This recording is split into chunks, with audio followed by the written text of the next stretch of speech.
Eric, and figure out or ask what is going on with the blonde streak. And since I'm the hair expert, what's the thought process behind this? Well, really, it's my wife's idea. So, Okay. yeah, so she's like, let's change it up. And I said no at first. She's like, no, no, I want you to do it, change it. I'm like, okay, you know what? Let's just do it. So now it just kind of stuck to me. Okay, so you liked it after you initially did it. This isn't my serious question, but yes, let's. Yes. So after I did it, I was like, oh, I'm feeling it. She's like, I told you. And I'm like, okay, okay. Okay. Trendsetter Eric Rowe. I want to ask you about your evolution as a player. Obviously, when you came here from New England in 2019, you were a cornerback. Now you're a safety. You're kind of emerging into that role as a tight end coverage guy. When other players look at you and I guess revel in your development as a player, what do you tell them that can help them get there? Really, it just took. I mean, it just takes time, and I would tell them it just takes time and patience. Obviously, obviously you need to learn the defense, but then kind of within that, kind of just know your role, kind of who you are as a player. I always tell people, if you're a DB, you can always get better at man-to-man coverage. Even if you're a free safety that you play the post, maybe 90% of the time, but if the coaches know that you can cover man-to-man, there's always value in that. So I always tell them, like, no matter what, just always work on your man-to-man skills. Barry? Hi, Eric. Nice to see you. Curious your reaction when they moved on from Bobby, and obviously now good possibility you'll be playing alongside Javon. Just your initial observations of Javon athletically and from a mental standpoint in terms of how he's absorbing stuff. Yeah, I mean, the Bobby decision, I mean, that's just, that's how the NFL goes, right? There's always, at the end of the year, teams are always switching out players, adding players, letting go players. So, I mean, that's just the business side. So I can't really say much on that, right? I'm not upstairs making roster moves. But, as far as Javon, worked with him, past couple of weeks. I mean, he is athletic. He has nice size. So, and then I talked to him, like, he's a smart guy. He's picking up on the defense pretty fast. So, I mean, we're just doing a walkthrough right now, but I see him, picking things up pretty quick. Good. And as he tried to form a bond with you, obviously, it's going to be important to establish the same level of connection and communication that you and Bobby had. Yeah, but I mean, that comes with time. Comes with time. I think right now he's trying to get the playbook, get the play calls, get the adjustments, get all of that down before, that just takes time. Thanks, Eric. Yeah. Eric, what's up, man?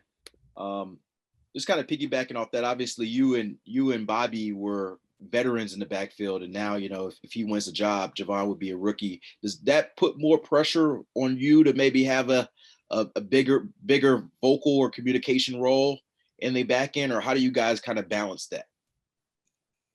Yeah, I mean, the balance that we all have to know, all the coverage adjustments, but yeah, as far as Bobby, he was a great leader. He was very vocal, and I mean, he was a huge piece of our defense. But now that he's gone, and if Javon like wins the job, like either way, I mean, I haven't, you just gotta kind of just step up, right? So I need to be more vocal out there, but also, it'll come within time that Javon, once we start actually like running reps and, he getting to know his defense, he'll become vocal and kind of, bark out the calls, adjustments and whatever. So we all just gotta just pick up that role. Travis? Hey, Eric, good to see you again, man.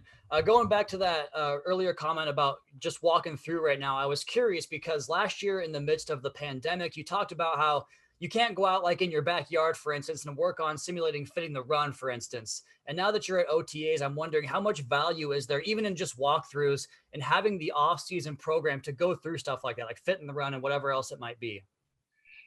Yeah. No, last year you can't you can't work on run fits when you're by yourself.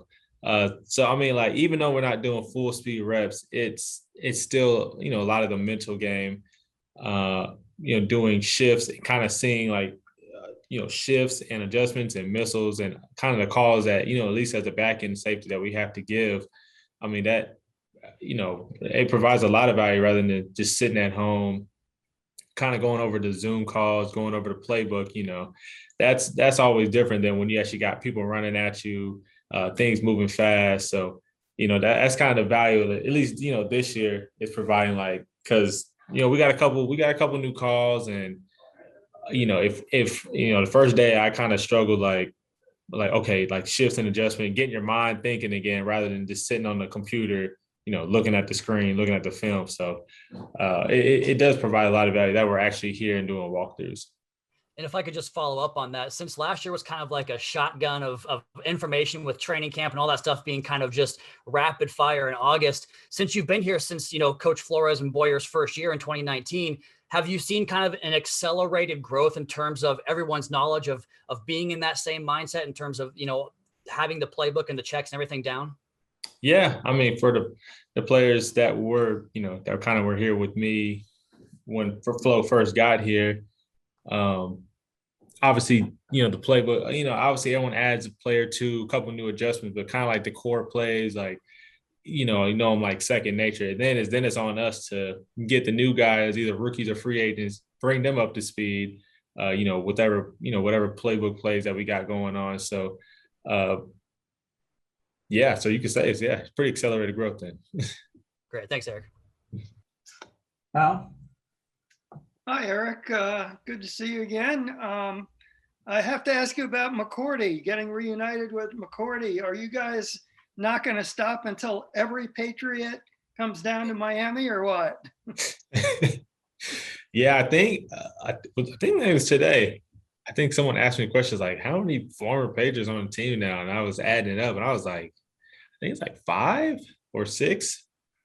Oh, yeah, I think it's quite a bit of us. You know, 2 of them left last year, so it was still a good amount last year. So I guess that's the deal going on right now.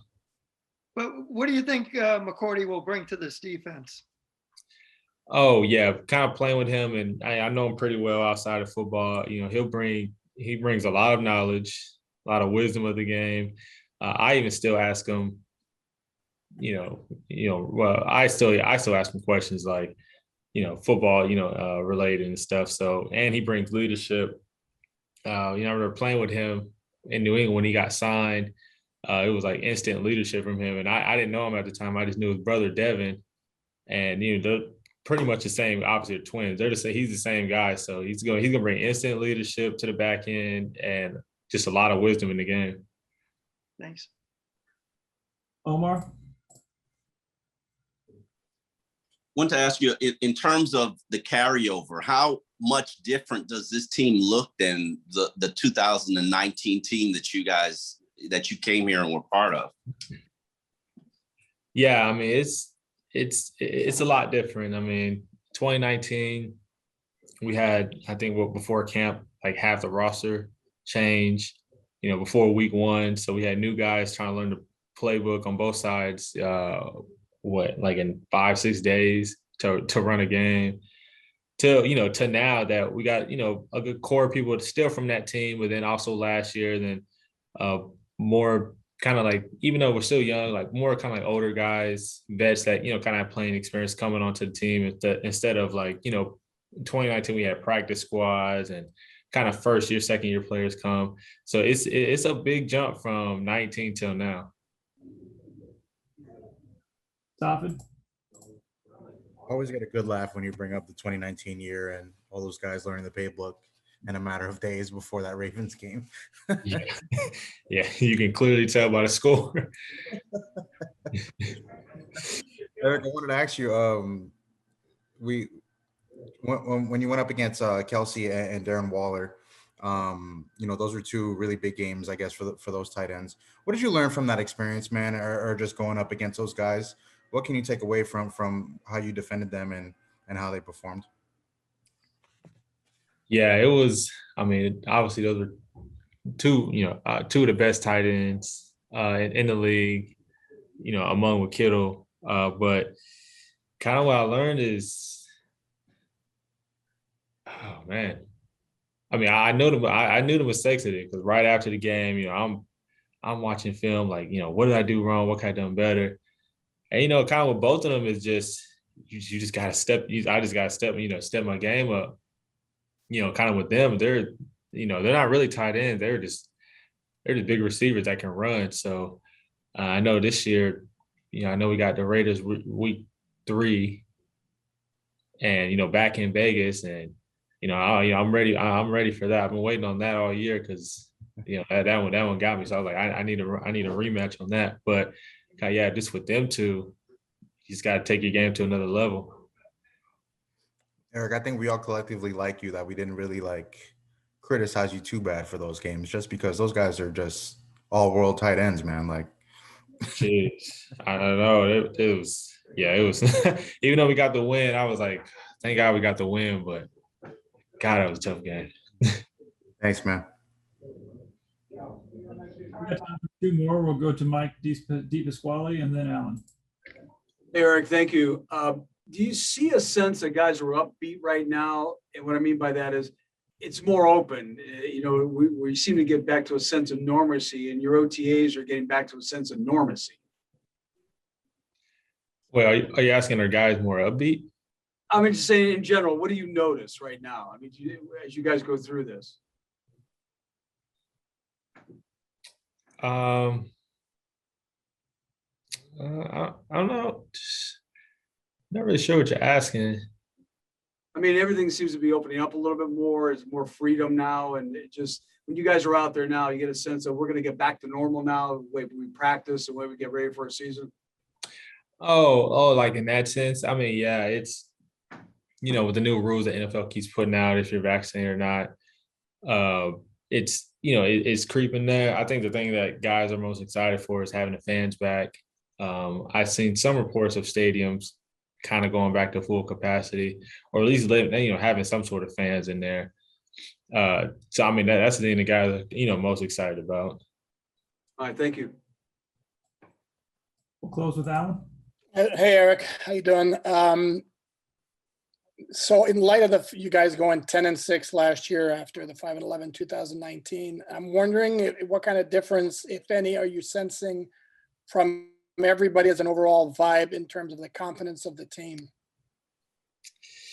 Yeah, I think with last year, I mean, we knew we were, really a game away from the playoffs. That this year, I mean, the guys that were here last year, we all know that it kind of starts, obviously it starts in training camp, but it starts in the beginning of the season. Like, 'cause last year we went 1-3, kind of slow start. And then we all know, our focus on for this year is coming out, have a better start. It's tough when you go, 1-3, and then you're kind of digging from the hole, kind of from there, you want to jump out, maybe 2-0, 3-0. Those games could have been, the ones that put us in the playoffs. So, we all know what we got to get done now.